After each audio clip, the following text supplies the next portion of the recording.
नमस्कार, वक्त हो चला है खबर को समझने का। आपके साथ मैं हूं शिप्रा झा। मोकामा और गोपालगंज विधानसभा सीट के लिए 3 नवंबर को होने वाले उपचुनाव के प्रचार का शोर आज थम गया। दोनों ही गठबंधनों की ओर से पूरी ताकत झोंकी गई। सत्तारूढ़ महागठबंधन के लिए प्रतिष्ठा की लड़ाई बन चुके इस उपचुनाव के नतीजे 6 नवंबर को आएंगे।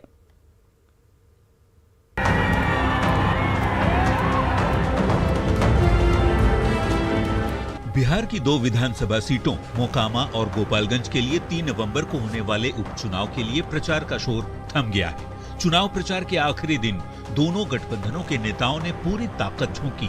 डिप्टी सीएम तेजस्वी यादव और जेडीयू अध्यक्ष ललन सिंह ने महागठबंधन प्रत्याशी के लिए मोकामा में चुनावी सभा की और लोगों को सीएम नीतीश कुमार का संदेश सुनाया। दोनों नेताओं ने कहा कि मुख्यमंत्री चोट की वजह से यहाँ नहीं आ पाए, लेकिन उन्होंने अपना संदेश भेजा है।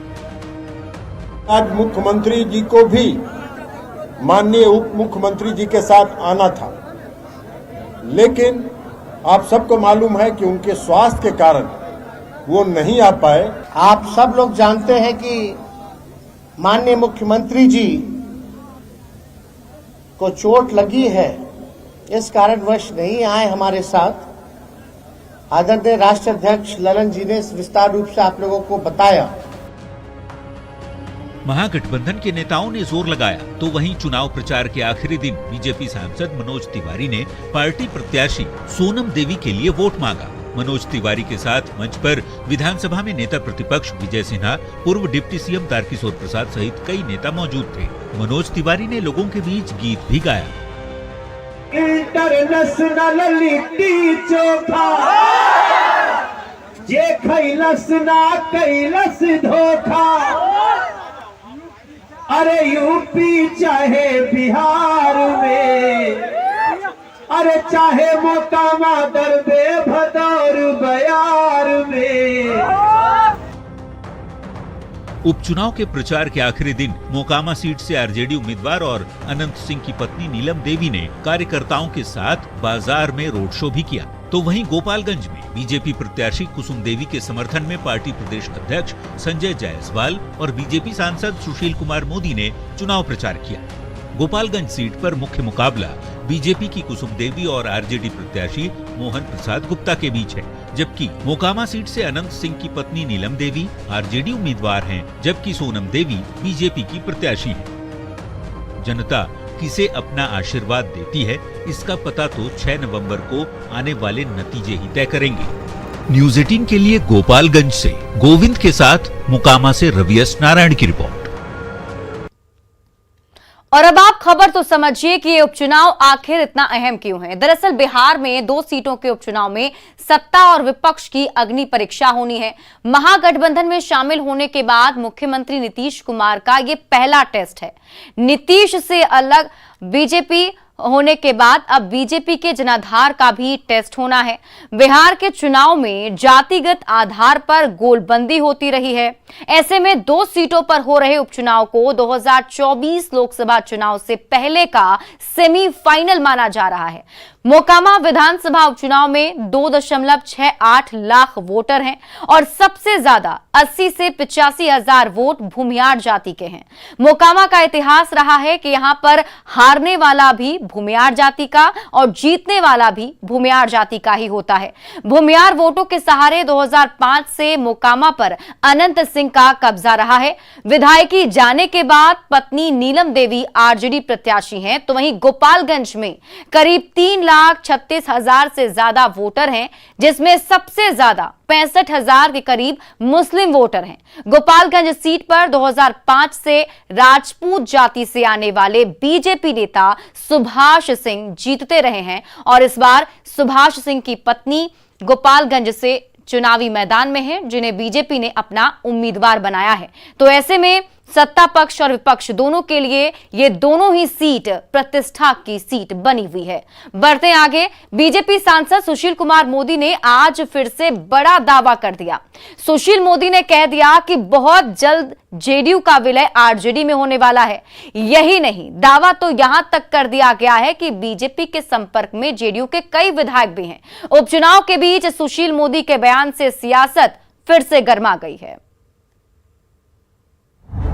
सुशील मोदी का सियासी बम, जेडीयू में भगदड़ मचने का दावा,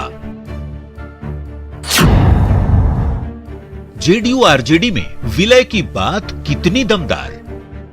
बीजेपी सांसद और बिहार के पूर्व डिप्टी सीएम सुशील मोदी ने बड़ा सियासी बम फोड़ दिया है। उन्होंने दो बड़े दावे किए हैं। पहला ये कि मुख्यमंत्री नीतीश कुमार की पार्टी जेडीयू में भगदड़ मची है और उनके कई विधायक बीजेपी के संपर्क में हैं। पहले सुनिए ये दावा। जदयू के बहुत बड़ी संख्या में जो नेता हैं वो बीजेपी में आने के लिए लगातार प्रयास कर रहे हैं, क्योंकि जो लोग चुनाव हार गए और एमएलए बन गया आरजेडी का, चुनाव लड़ा जदयू वहाँ पर, अब उसको तो मालूम है कि उसको टिकट मिलेगा नहीं, क्योंकि आरजेडी का वहाँ एमएलए हो गया है। वो जदयू का एक्स एमएलए या उम्मीदवार क्या करेगा। तो वैसे लोग बड़ी संख्या में बीजेपी में आने के लिए हम लोग से लगातार संपर्क कर रहे हैं। सुशील मोदी यही नहीं रुके, लगे हाथ दूसरा दावा भी कर दिया कि बहुत जल्द जेडीयू का विलय आरजेडी में होने वाला है। आखिर ऐसा दावा क्यों किया जा रहा है, तो सुशील मोदी का तर्क भी सुन लीजिए। बहुत जल्द जनता दल यू का विलय राष्ट्रीय जनता दल में होने जा रहा है, क्योंकि नीतीश जी को डर है कि अगर नहीं विलय करेंगे तो उनकी पार्टी टूट जाएगी, और अगर विलय हो गया तो वे 77-78 उनके 45 से मिलकर 123-24 हो गए। तो वैसी स्थिति में दल बदल करना मुश्किल होगा, कोई निकलना भी चाहे तो मुश्किल होगा। तो बहुत जल्द जनता दल युग का विलय राष्ट्रीय जनता दल में होने जा रहा है।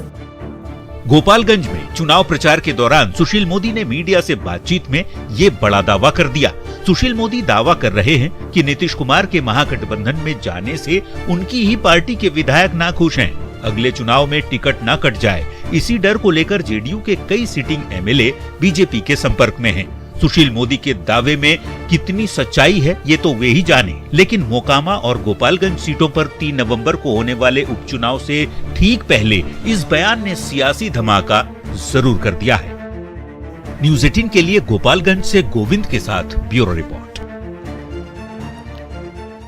और अब आप खबर तो समझिए कि आखिर सुशील मोदी के बयान के मतलब क्या हैं। बीजेपी से गठजोड़ तोड़ने के बाद से लगातार सुशील मोदी नीतीश कुमार पर निशाना साध रहे हैं। आरजेडी के गठजोड़ को बेमेल बताकर पहले भी जेडीयू के टूट की उन्होंने बात कही है। 2 सीटों पर होने वाले उपचुनाव से ठीक पहले जेडीयू आरजेडी के बीच विलय की बात कही जा रही है। सियासी तौर पर सुशील मोदी ने जेडीयू के बहाने नीतीश के खिलाफ प्रेशर पॉलिटिक्स की है। आने वाले लोकसभा चुनाव से पहले अभी से ही जेडीयू विधायकों के असंतुष्ट होने की बात कहकर सियासत को साधने की कोशिश सुशील कुमार मोदी कर रहे हैं, और यही वजह है कि वो ऐसे बयान लगातार देते आ रहे हैं। बढ़ते हैं आगे, और अब बात आरजेडी में जेडीयू के जल्द विलय के सुशील मोदी के दावे पर जेडीयू, कांग्रेस और आरजेडी ने पलटवार कर दिया। सत्ता पक्ष के नेताओं ने कहा है कि सत्ता से बेदखल होने के बाद से सुशील मोदी अनर्गल बयान देते रहते हैं, ऐसे में उनके बयान का कोई मतलब नहीं है। ना, ऐसा कुछ नहीं है। वो तो हमने पहले ही कहा कि वो तो अनाप शनाप बोलते ही रहते हैं। ये सत्ता से हटने के कारण, बेदखल होने के कारण, और उनको लग क्या रहा है, वो जो 2024 और 2025 का जो विधानसभा और 2024 का जो लोकसभा चुनाव है उसमें उनकी जमीन खिसक गई है। तो जमीन खिसकने के बाद इसी तरह का बयान, अर्गनल बयान दे रहे हैं। सच्चाई तो ये है कि भाजपा में भगदड़ मचने वाली है। जब से बिहार में महागठबंधन बना है तब से भाजपा के नेता और कार्यकर्ता दोनों ही हताश हैं, और इन उपचुनावों के नतीजों के बाद तो भाजपा में बहुत बड़ी भगदड़ मचने वाली है। इसीलिए मैं सलाह दूंगा कि सुशील मोदी जी अपना घर संभालें और महागठबंधन की चिंता मत करें। महागठबंधन इंटैक्ट है और एक दूसरे के विश्वास पे खड़ा है। जब से बीजेपी ने बिहार में सत्ता गंवाई है तब से बीजेपी नेताओं का मानसिक संतुलन बिगड़ गया है। पटना से दिल्ली तक बीजेपी का लय तेजस्वी यादव जी, आदरणीय नीतीश कुमार जी ने बिगाड़ दिया है। बीजेपी बार बार ये बात कह रही है विलय हो जाएगा। आखिर बीजेपी को ये डर क्यों सता रहा है? इसका मतलब है कि बीजेपी में भगदड़ मचने वाला है। बीजेपी के कई नेता, बड़े बड़े लोग संपर्क में हैं आरजेडी के, जेडीयू के। लोहरदगा के मनोकामना मंदिर में तोड़फोड़ की वारदात ने पूरे झारखंड में उबाल ला दिया। परिजन आरोपी विक्षिप्त को माफी देने की गुहार लगा रहे हैं, पर हिंदू संगठनों का गुस्सा ठंडा होने का नाम नहीं ले रहा है। आगे से बात कीजिए और पीछे से चढ़ जाइए। आ जाओ नीचे, ठीक है, कोई दिक्कत। देखो माता जी का, बजरंग बली का आशीर्वाद है, तुम आ जाओ, प्रसाद भी पहुंच गया। मोकामा मंदिर की गुंबद पर सवार इस सिरफिरे की हरकत ने पूरे झारखंड में उबाल ला दिया। जब पूरा लोहरदगा चैन की नींद सो रहा था, तो ये सनकी ना जाने कैसे मंदिर की गुंबद पर चढ़ गया और उत्पात मचाने लगा। जैसे ही खबर फैली, पूरा लोहरदगा उमड़ आया। डीसी और एसपी तक ने समझाया बुझाया, पर करीब 2 घंटे तक कोहराम मचाने के बाद ही सिरफिरे को सही सलामत नीचे उतारा जा सका। पर उसकी हरकत ने हिंदू समाज को आंदोलित करके रख दिया है। सनातन धर्म के लोगों को इस कृत्य से धार्मिक भावना को ठेस पहुंचा है। हम लोगों ने श्रीमान से अनुरोध किया है कि उस पर विधि सम्मत जो भी कानूनी कार्रवाई हो। सिरफिरे की हरकत के चलते मनोकामना मंदिर में कुछ देर तक पूजा पाठ बंद रहा। क्षतिग्रस्त गुंबद की मरम्मत कराई गई, पूरे मंदिर का शुद्धिकरण हुआ और एक बार फिर मां की आरती शुरू हो सकी। जबकि मंदिर में तोड़फोड़ करने वाले सनकी तुलसी उरांव को लोहरदगा पुलिस ने गिरफ्तार कर लिया है। हिंदू संगठनों ने कड़ी कार्रवाई की मांग की है, जबकि आरोपी की बहन ने भाई को माफी देने की गुहार लगाई है। नहीं, ऐसा कोई बात नहीं है भैया, सब साधारण आदमी है, अच्छा आदमी है। किसी से बोली बच्चन लड़ाई झगड़ा कुछ नहीं करता है। उसको अगर चारों लाठी मारिएगा ना तो एक थप्पड़ उन्हें बहुत मारेगा, ना बोलेगा किसी को। लोहरदगा ही नहीं, हाल के दिनों में झारखंड में अलग अलग हिस्सों में मंदिरों पर हमले की कई खबरें सामने आती रही हैं। पिछले 28 सितंबर को रांची के मेन रोड के मल्लाह टोली में हनुमान जी की प्रतिमा को नुकसान पहुंचाया गया था।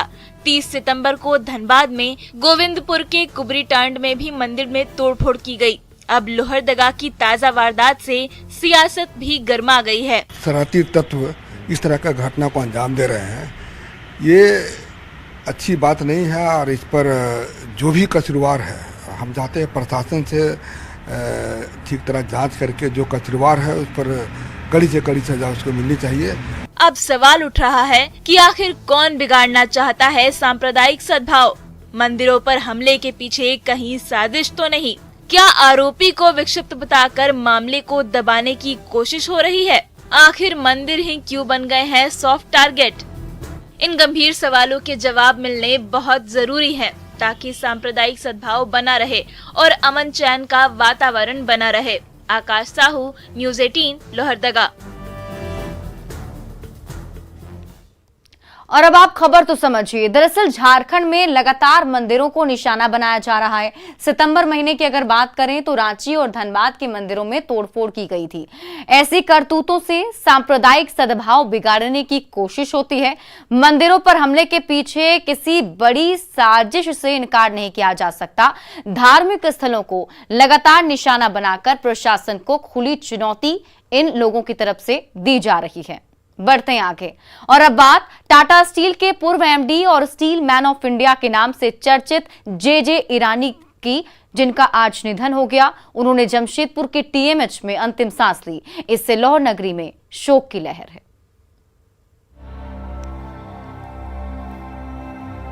स्टील की दुनिया में जमशेदपुर का लोहा चमकाने वाले स्टील मैन ऑफ इंडिया और टाटा स्टील के पूर्व एमडी जे ईरानी ने इस दुनिया को अलविदा कह दिया। उनके आवाज से जब उनकी शव यात्रा निकली तो लाहौर नगरी वासियों की आंखें नम हो गईं।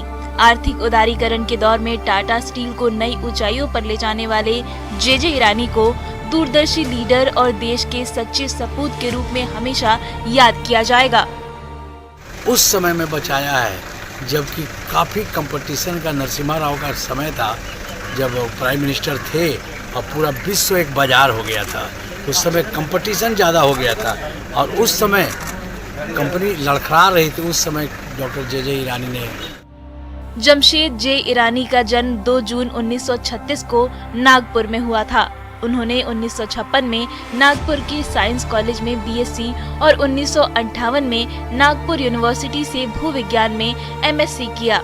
इसके बाद ब्रिटेन के शेफील्ड यूनिवर्सिटी में पीएचडी की और वहीं पर साल 1963 में British iron and steel company में नौकरी शुरू की, पर 1968 में स्वदेश लौटते ही टाटा कंपनी से जुड़ गए। तब से अगले 43 साल तक उन्होंने टाटा स्टील को नई उड़ान दी। उनके योगदान को देखते हुए उन्हें साल 2007 में पद्म भूषण से सम्मानित किया गया। टाटा स्टील में 4 दशकों की विरासत पीछे छोड़कर वो साल 2011 में रिटायर हुए और अपनी कर्मभूमि जमशेदपुर शहर में 86 साल की उम्र में अंतिम सांस ली। तो इस दुख भरी घटना पे मैंने उनकी पत्नी डीजे ईरानी से भी मिला और आज पार्वती घाट में भी मैंने गया था। तो उनके परिवार को दुख सहने की शक्ति मिले और भगवान डॉक्टर ईरानी की आत्मा को शांति प्रदान करे। अपने कर्मों से स्टीलमैन का नाम कमाने वाले जे ईरानी अब इस दुनिया में तो नहीं है, पर इस्पात जगत में उनके अनमोल योगदान को कभी भुलाया नहीं जा सकता। प्रभंजन कुमार, न्यूज़ 18, जमशेदपुर। और अब आप खबर तो समझिए। दरअसल डॉक्टर जे ईरानी को देश का नामचीन मेटालर्जिस्ट माना जाता है। रूसी मोदी और रतन टाटा के बीच बढ़ती खाई के बाद टाटा सन्स ने टाटा स्टील की कमान जे ईरानी को ही सौंपी थी। विपरीत परिस्थितियों में उन्होंने टाटा स्टील को एक नई ऊंचाई तक पहुंचाया। डॉक्टर जे ईरानी वर्ष 2007 में टाटा स्टील के एमडी के पद से रिटायर हुए थे। जमशेदपुर शहर से डॉक्टर जे ईरानी का काफी गहरा लगाव था और यही वजह है कि आज इनके निधन के बाद लाहौर नगरी में शोक की लहर है। बढ़ते हैं आगे। रांची के कांटा टोली में लंबे समय बाद एक बार फिर से फ्लाईओवर का कंस्ट्रक्शन वर्क जोर पकड़ने लगा है। सीएम हेमंत सोरेन ने खुद इसका जायजा लिया।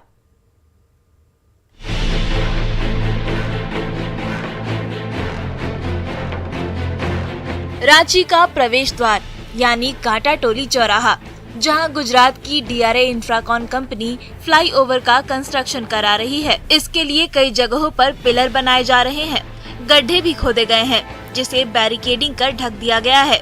इसका असर ट्रैफिक की रफ्तार पर पड़ा है, पर वैकल्पिक रूट के जरिए गाड़ियों को रास्ता देने की कोशिश की जा रही है। सीएम हेमंत सोरेन निर्माण कार्य का जायजा लेने कांटा टोली पहुँचे और अफसरों को कई निर्देश भी दिए।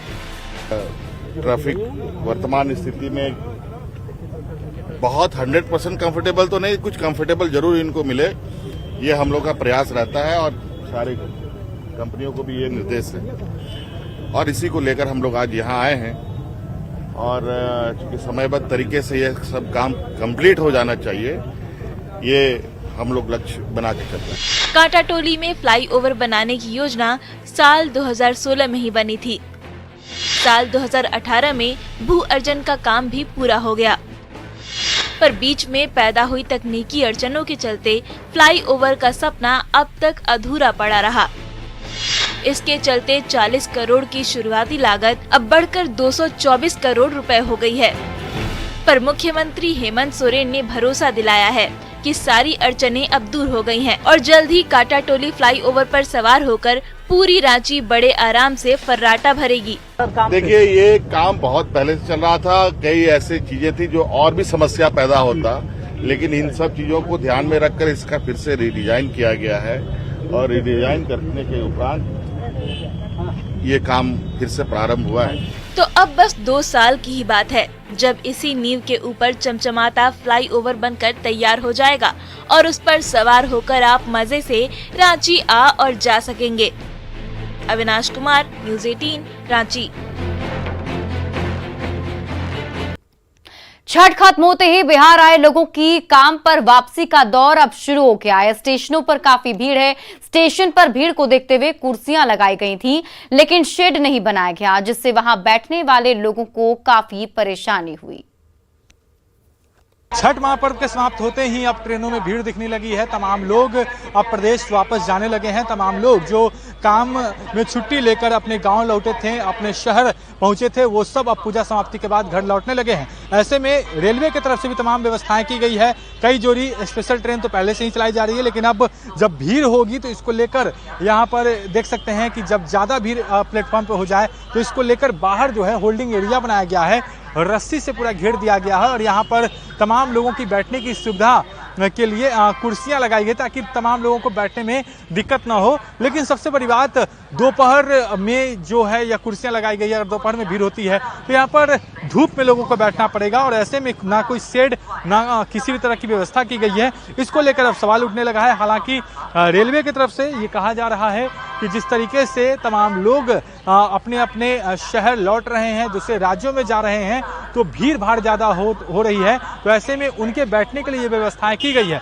लेकिन सबसे बड़ी बात कि आखिर जो आप देख सकते हैं कि धूप में कुर्सियां लगाई गई है, तो आखिर धूप में कौन बैठेगा। अभी उतनी ठंड भी नहीं है कि लोग धूप में बैठे और भरी दोपहर में लोग यहाँ पर बैठने से कतराएंगे क्योंकि यहाँ पर काफ़ी धूप है। हालांकि रेलवे ने इसके बारे में नहीं सोचा है। यहाँ पर एक शेड की भी व्यवस्था नहीं की गई है। तमाम व्यवस्थाएं की गई है। कई जोड़ी स्पेशल ट्रेनें चल रही हैं, होल्डिंग एरिया बनाया गया है।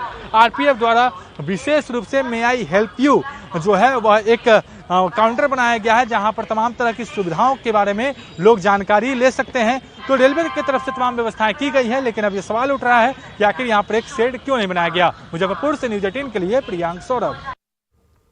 और फिलहाल इस बुलेटिन में अभी के लिए बस इतना ही। आप देखते रहिए न्यूज़ 18 बिहार झारखंड।